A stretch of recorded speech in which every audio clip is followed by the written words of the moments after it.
काल करे सो आज करे सो अब, पल में प्रलय होएगी, बहुरी करेगा कब। महान संत शिरोमणि समाज सुधारक कबीरदास जी कहते हैं कि है मनुष्य, काल करे सो आज कर। तेरी जो मानसिकता है कि तू हर कार्य को टालने की सोचता रहता है कि आज नहीं कल, फिर कल होता है तो कहता है कल कर लूंगा। इस तरीके से तू उस कार्य को टालता जाता है। तो यहां पर कबीरदास जी कहते हैं कि काल करे सो आज कर। काल का काम आज ही कर ले, और आज करे सो अब, और आज का काम तू अभी इसी समय करना शुरू कर दे। पल में प्रलय होएगी, बहुरी करेगा कब। न जाने कब प्रलय हो जाए। प्रलय यानी यहां पर हम कह सकते हैं एक प्रकार से कि कब तुझे मृत्यु आ जाए, कब तू इस धरती से चला जाए, बहुरी करेगा कब, और तेरा कार्य अधूरा छोड़ जाएगा।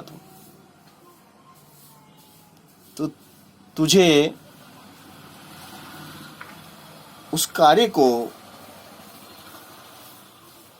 अभी शुरू कर देना है, बिना किसी विलंब के। पल में प्रलय होएगी, बहुरी करेगा कब। अर्थात तू अगर प्रलय हो गई, अर्थात तू मर गया, तो फिर उस कार्य को तू कैसे कर पाएगा। इसलिए काल करे सो आज कर, आज करे सो अब, पल में प्रलय होएगी, बहुरी करेगा कब। अर्थात तेरा कार्य तुझे अभी इसी समय शुरू कर देना चाहिए। दूसरा दोहा, माटी कहे कुमार से, तू क्यों रोंदे मोए, एक दिन ऐसा आएगा मैं रोंदूंगी तोए। कुम्हार जो कि मिट्टी के बर्तन बनाता है, और आपको मालूम ही है कि किस प्रकार से वह मिट्टी को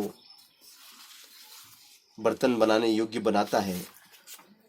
उसे गलाता है, सड़ाता है, पांव से रोनता है, और इतना रोनता है कि उस मिट्टी की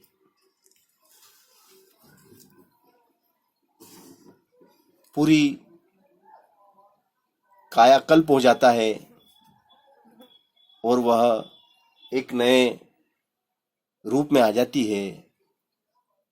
अर्थात कहें कि मिट्टी में जो भी अकड़ थी वो निकल जाती है, और वह मिट्टी बड़ी ही विनम्र, नरम, मुलायम, लोचक हो जाती है।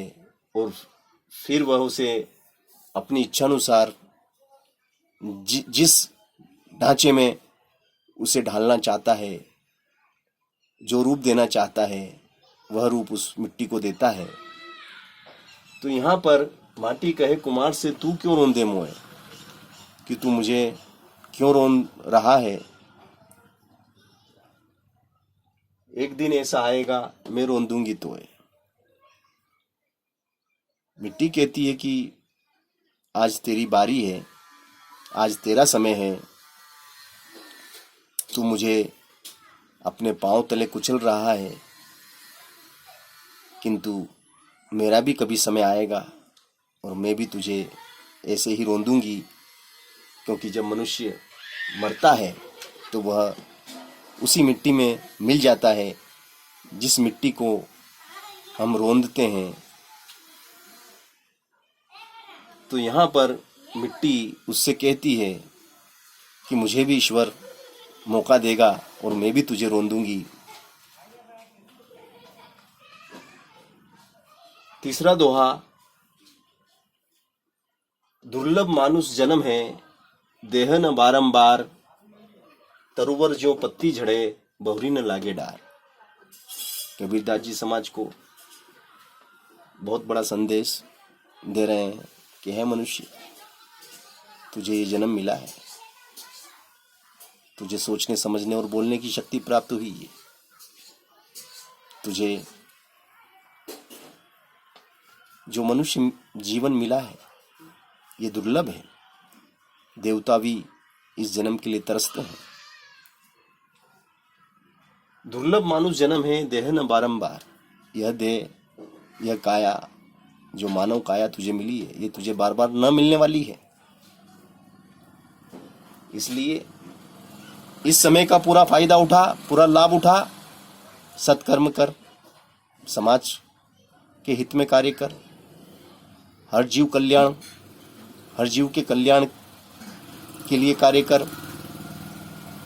तरुवर ज्यों पत्ती झड़े, बहुरी न लागे। जिस प्रकार से जो तरुवर पेड़ होता है, उसके पत्ते एक समय में झड़ जाते हैं और टूटकर गिर जाते हैं, उन पत्तों को पुनः उस पेड़ पर नहीं लगाया जा सकता। उसी प्रकार ये मनुष्य जीवन तुझे मिला है। अगर ये जीवन तेरा, ये जो समय है ये तेरा चला गया तो ये समय लौट के नहीं आएगा। इसलिए तू इस समय को अच्छे कार्य में लगा, अच्छे कर्मों में लगा, जनहित में लगा। यहाँ पर कबीरदास जी ने अपने दोहों के माध्यम से मनुष्य को बार बार चेताया और समझाया है कि हमें सत्कर्म करना चाहिए, मानव से प्रेम करना चाहिए, हर जीव मात्र के कल्याण के बारे में सोचना चाहिए और ऐसे अनमोल विचारों को हमें जन जन तक पहुंचाना है। ये हमारा नैतिक दायित्व बनता है।